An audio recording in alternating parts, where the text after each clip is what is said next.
Oh boy. Okay, guys, so we're back. We got a bit of bad news for everybody. So the Hero Rises voting gauntlet has officially ended, and unfortunately, Ike somehow was able to beat Byleth, and that means everyone is going to get a copy of Ike for free. And Byleth being the hot new Emblem hero, I thought for sure he was going to win, man. I was so, I had it set in my mind that he was going to win, and he didn't. So this was the overall bracket. My predictions weren't that far off. I had Byleth winning against Freya, which did happen. I had Baldur winning against Elise, which also happened. Edelgard versus Corrin, I thought Edelgard was going to win. I severely underestimated the Edelgard, meme voters, where they try to meme against her and get her kicked out in round one, which is, at this point, it's tradition. So, you can't really be mad at it. But Edelgard being, one of the more recent emblems alongside Byleth, I thought she had a better chance. It makes sense when we were doing this to Fallen Edelgard, because she really had no place being on the vote at all. But a good Edelgard, like Emblem Edelgard, I don't think should have gotten the same treatment. Either way, what ended up happening was that Corrin beat Edelgard, so the memes won, and Corrin made it to round 2, which I didn't predict. And then Ike versus Ryoma, I did have Ike winning. Now, this whole thing is circumvented if Edelgard beats Corrin and is not memed against, but it is what it is, and Ike obviously is going to end up beating Corrin there. He's way more popular. Byleth ended up beating Baldur, which again I predicted, and that led us to the final round of Ike versus Byleth, where somehow or other Ike ended up winning. I can't really explain how, but that's what happened, man. So Uni Sayaka over here, or did I even say that right? I don't know. I'm not going to try to say it right, but our homie Uni over here. Fun fact, Harmonic Ike won the voting gauntlet despite facing a team 28% bigger than him, the largest upset for a winner in A Hero Rises VG history. So going off the numbers posted here, Ike's N average, forgot what this is abbreviated as, but it's been a while since I did a deep dive in the voting gauntlet trackers, but this is a general estimate for team size. In the final round, it was 90 million for Ike, while Byleth's team was 115.6 million, essentially. Dividing these two numbers gets us around 1.28, meaning Byleth's team was a decent chunk larger than Ike's and was not able to secure the dub. This is the biggest percentage, or this is the biggest buy percentage in A Hero Rises history, although not by raw numbers. Vamortis' team was smaller than Veronica's team by 30 million, for instance. So, past numbers, if anyone's interested. 2020, no upset. Altina had the bigger team margin. 2021, no upset. Ninja Lin won by a margin of 4. Well, she won and her team had a larger margin by 4%. 2022, Ninja Corrin upset Hatari Azura, who had the bigger team margin of 14%. In 2023, Vamortis upset Legendary Veronica, who had the bigger team margin of 10%. And in 2024, Attuned Peony technically upset Legendary Female Alir, but the margin was 1%. And then in 2025, no upset. Attuned Hector had the bigger team margin of 9%. So, yeah, all this leads me to believe is that I can't speak for y'all, but at least for the Hero Rises voting gauntlet, I feel like there should not be weaker bonuses. Because having the weaker bonus just messes everything up. It's fine for all the other, regular casual voting gauntlets, but something like A Hero Rises where there's actually some stakes involved here with who's going to win, because we're going to get them for free. It would have been so much better if they ended up giving, no weaker bonus to the losing team.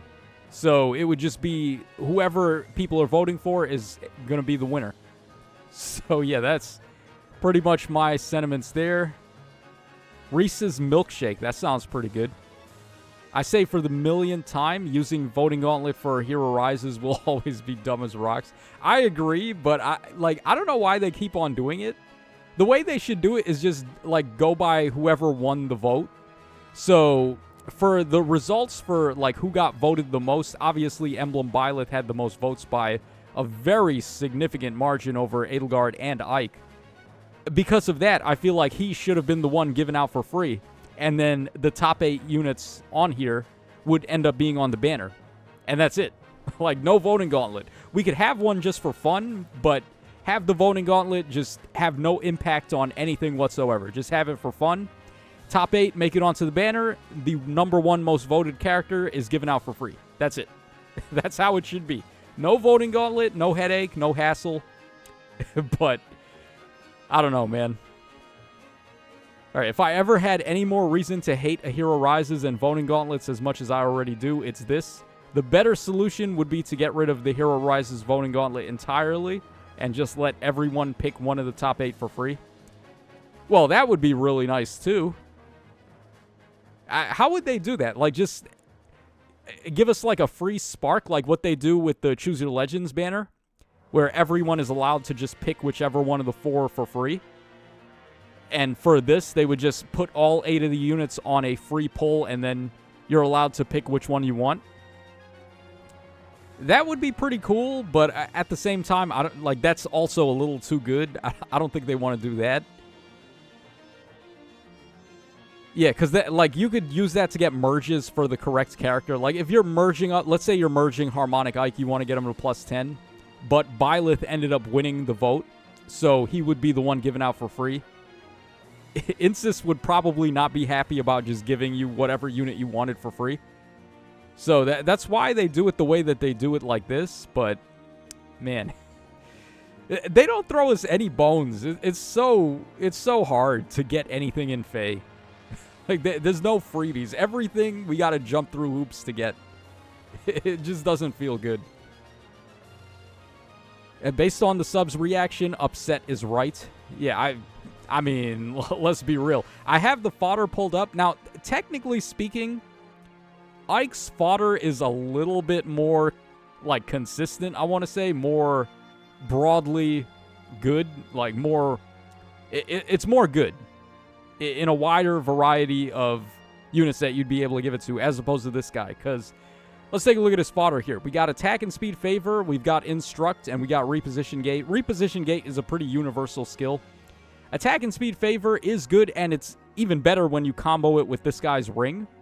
But you kind of have to give it to the right unit to really make the best of it. You could just put it on any old unit, but it does work best on specific units, like the new refined Astrid, for example, and a bunch of other units that have repositions, and then they get a bonus action, like the Lucinas and Crom units. They make good use of favor.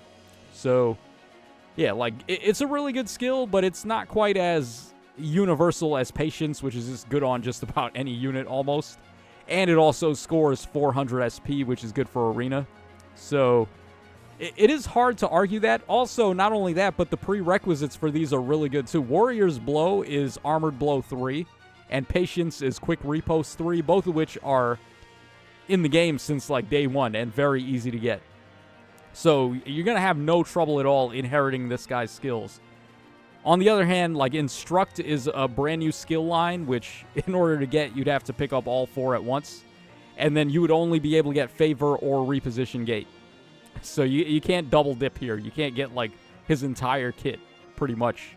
But, yeah, Instruct is also, like, Favor, where it can be really good, but it's only, like, really good on specific units. So there is a light at the end of the tunnel, I guess, especially if you were merging this guy to +10 and you didn't have him finished yet. Getting another merge is obviously very good, or, like most people are going to do, just use him for the fodder. So, yeah, I guess there is some good. Okay, Ike won, so what? Edit, because now I'm bored. Watching funny videos, doing my makeup definitely didn't mean to come off as telling people how to do or how to feel, be angry, rage, go crazy. I guess I don't really give a shit. Just hope you all have a better day. Yeah, I mean, the grand scheme of things, it doesn't really matter to me. Like, I already had Byleth, so I don't personally care, but I would have still wanted him to win so that people that didn't have him would be able to get him and get access to the ring. Such a huge deal. Alright, so how about you give me the money to pull for him instead?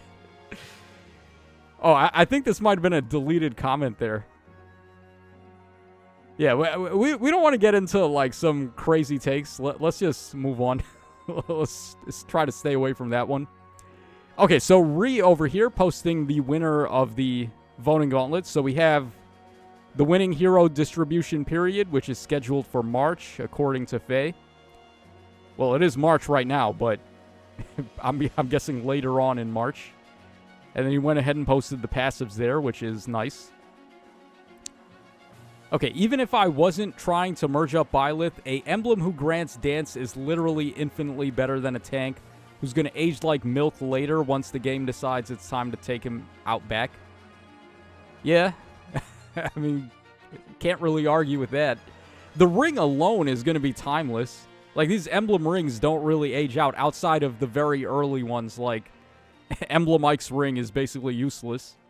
But honestly, his is the only ring that's kind of useless. Even Marth's ring, the very first one, is still pretty usable on specific builds if you're running like Shield Fighter and stuff, or if you have a hard time getting to the high-cost specials like Comet or Arc Rival, which we are now leaning towards getting high-cost specials. So the only ring that really aged out is Ike's. And outside of that, like, all these rings seem like they're just going to be timeless. They're going to be good forever. Yeah, and then Ike himself as a unit, he hasn't really aged out yet, but he's eventually going to. Right now, he's just a pretty good all-around unit. He can do a bunch of roles, like he's a solid Omni-Tank, he's a solid Player Phaser, he's a solid Gale Forcer, because he can pop his Harmonic button to get an extra action. He can also be a good dance bot, because he can use the Harmonic skill to refresh somebody besides him. And then you could also give him Byleth Ring to give another dance out. So there's a lot of things that this Ike can do right now, but he is absolutely going to get phased out eventually. All Ikes have aged horribly except maybe Desert and Fallen. Bro, every Ike has aged horribly. Basically all of them. The only one that was really annoying was Emblem Ike on release, because every banner it felt like they just kept on buffing him over and over. But eventually he did fall off, and there is no chance of him coming back. So, yeah, I mean, it's just the way they build Ike in these games is mostly either a fast unit trying to rely on speed for his defense, or just straight up making him an Omni-Tank. And this game doesn't really react too kindly to either of those playstyles. The only thing that really doesn't age too frequently is offensive units and Gale Forcers, because that sort of thing is just always going to be useful. Yay! Thanks, guys. Who wanted Emblem Byleth anyways? Yeah, my sentiments exactly. Lod, we should not be in a position to lose out emblems and an attuned for a unit whose counter is probably coming next month. His counter is already here. Yeah, exactly. He dies to Hardy Bearing for free. He just died. Like, to kill this Ike, you just hit him really hard in one shot. It's the same weakness that the Emblem Ike had, where a very powerful initial special is just going to one-shot him. So, honestly, the new Bunny, Micaiah, and Erica are going to probably one-shot this Ike. So, yeah, he's very susceptible to really hard hits on the first hit, because that's where his DR is at its lowest. Yeah, so many units kill him with zero comprehension of difficulty. Yeah, you don't even need to be like a one-shot nuke to kill him. There's plenty of units that just straight up beat him. So that's another thing to take into account. Yeah, this is an L. Courtesy of Miyamoto. So, yeah, guys, let me know what you think in the comment section down below. Honestly, man, they should just give the winner of the vote out for free, as opposed to putting it to a voting gauntlet, and then whoever's in top 8 makes it to a banner, and do the voting gauntlet for fun if you want, but, like, yo, the better unit really is the one that should be given out for free. So let me know your thoughts in the comments down below. This is your boy Tacho signing out, and I will catch y'all again on the flip side.